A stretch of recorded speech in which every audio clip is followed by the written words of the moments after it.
Bendiciones, príncipes y princesas del Altísimo en las naciones. Bendito es el nombre poderoso y maravilloso de nuestro Señor y Salvador, Jesucristo.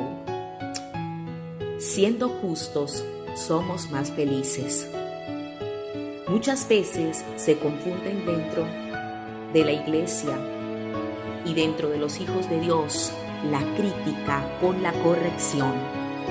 Se confunde al criticón con el que corrige. Y esto es algo que planteo en el día de hoy porque pasa mucho dentro de la familia de Dios. Pero hay una noticia que es inmensa y está en la verdad de la palabra de Dios.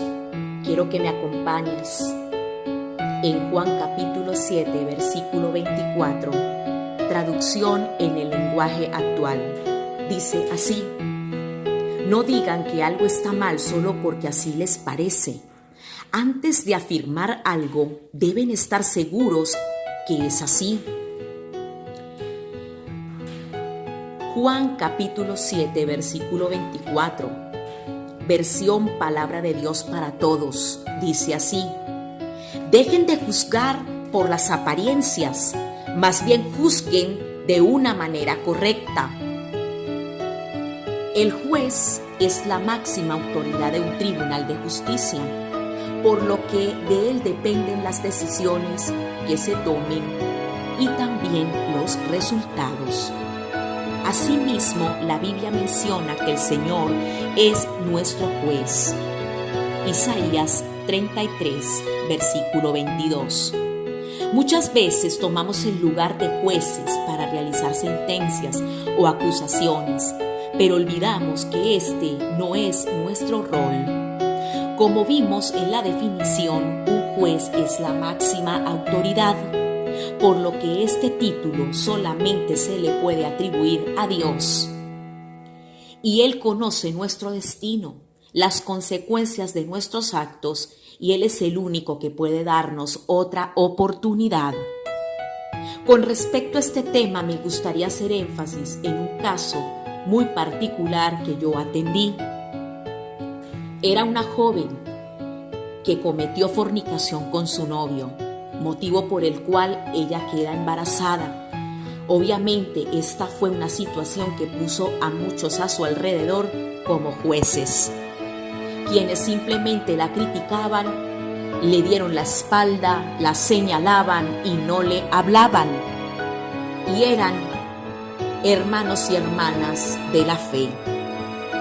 Gracias a Dios que yo tuve la oportunidad de conversar con ella, por lo que me compartió la vergüenza que sentía y la decisión de que ella prefirió, en este caso, apartarse del Señor y no volver a asistir a la iglesia.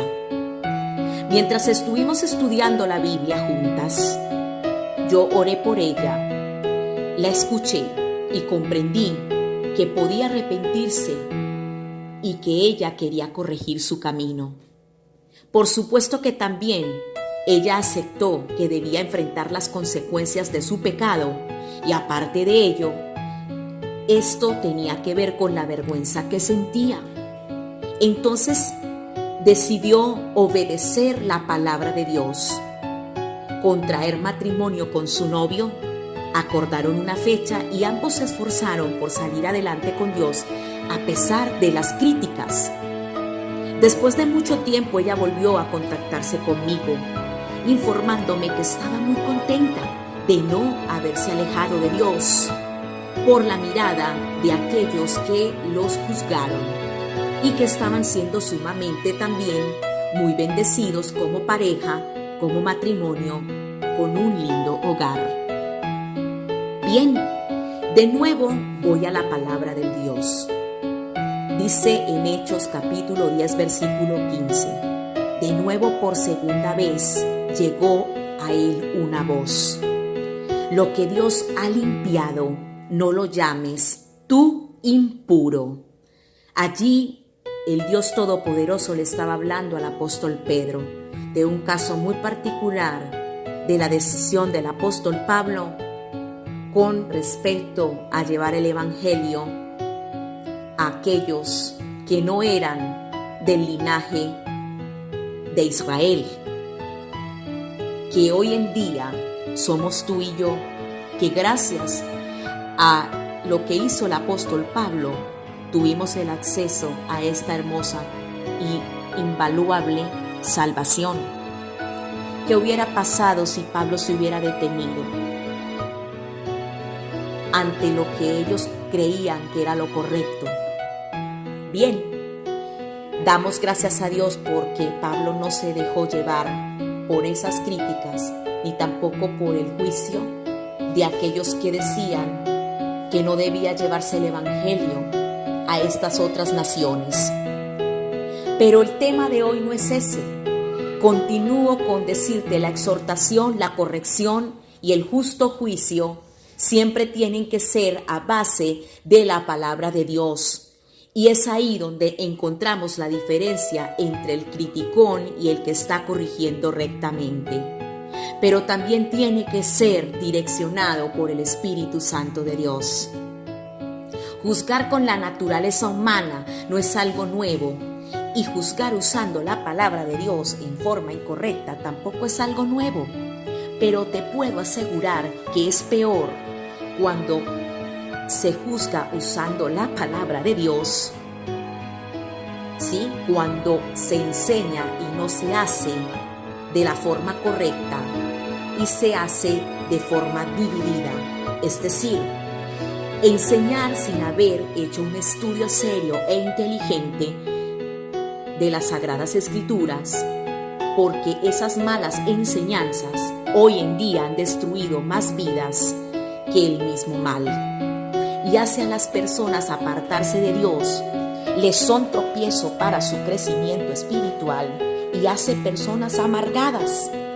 Y esa amargura, hablando del tema de limpiando nuestro corazón, es necesario sanar tanto de ti mismo por tu forma de ver y juzgar a los demás, como al que ha sido afectado por quienes le rodean, que se las dan de jueces santos, porque nunca en sus vidas se sentaron a comprobar, a escudriñar las Sagradas Escrituras, porque al final de sus vidas se hacen buenos oidores y poco hacedores de la palabra de verdad. En 2 de Timoteo, capítulo 3, versículo 16, Nueva Traducción Viviente: toda la Escritura es inspirada por Dios y es útil para enseñarnos lo que es verdad y para hacernos ver lo que está mal en nuestra vida.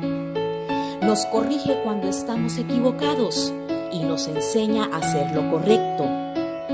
No juzguéis según las apariencias, sino juzgad con justo juicio, lo que significa que debemos basar nuestro juicio en la verdad, la cual es inalterable. A muchos nos resulta fácil comprender y aceptar la verdad de Dios. En este caso en particular, la verdad es la misericordia de Dios, por lo que a veces creemos ser mejores jueces que Él. Pero la realidad es que Él es el juez supremo y el único que puede perdonarnos y limpiarnos de toda impureza. Si Dios la perdonó, ¿por qué piensas que es impura?, dijo Jesús de la mujer pecadora, para los que así la veían. En este tiempo, examínate qué rol estás ocupando en este mundo, tú que me escuchas. Las personas de hoy en día aborrecen al criticón, pero también aborrecen a los que les enseñan, exhortan y corrigen a base de la palabra de Dios. Y todo esto no es muchas veces una cuestión de ser más creyentes o ser más espirituales. Todo esto es cuestión de humildad y mansedumbre. Amigo y amiga, todo esto es por falta de honestidad en el corazón. Así que limpiemos nuestro corazón, vamos a ser más honestos con nosotros mismos y vamos a ser más humildes. Como profeta de Dios puedo decirte que la parte que a ti y a mí nos corresponden como hijos de Dios es preocuparnos por ser fieles a Él y por amar las almas que se están perdiendo. Te hago una pregunta. ¿Y tú cómo lo haces? Bien. Te animo a que te acerques más al estudio de la verdad de la palabra. Acércate a aquellos que consideras que han caído y están mal o se han apartado.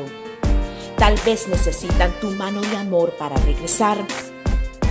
Más que hacer leña del árbol caído, sé tú un podador, un restaurador. En otro caso, antes de juzgar o criticar, en silencio, cuando escuches rumores, calla, ora y permite al Espíritu Santo que te revele la verdad de este caso en particular y que está en su palabra. Medita y considera que tú no eres un súper o una súper perfecta o perfecto. Y un día te puedes ver en el mismo camino que aquel que señalas hoy. Pero antes que nada, sé un instrumento que ame, sane y restaure a otros. Amén. Amén. Y a quien vive y reina por los siglos de los siglos, sea toda la gloria y toda la honra. Feliz tarde para todos. Tu amiga, tu profeta, Ángela Uribe. Hasta la próxima.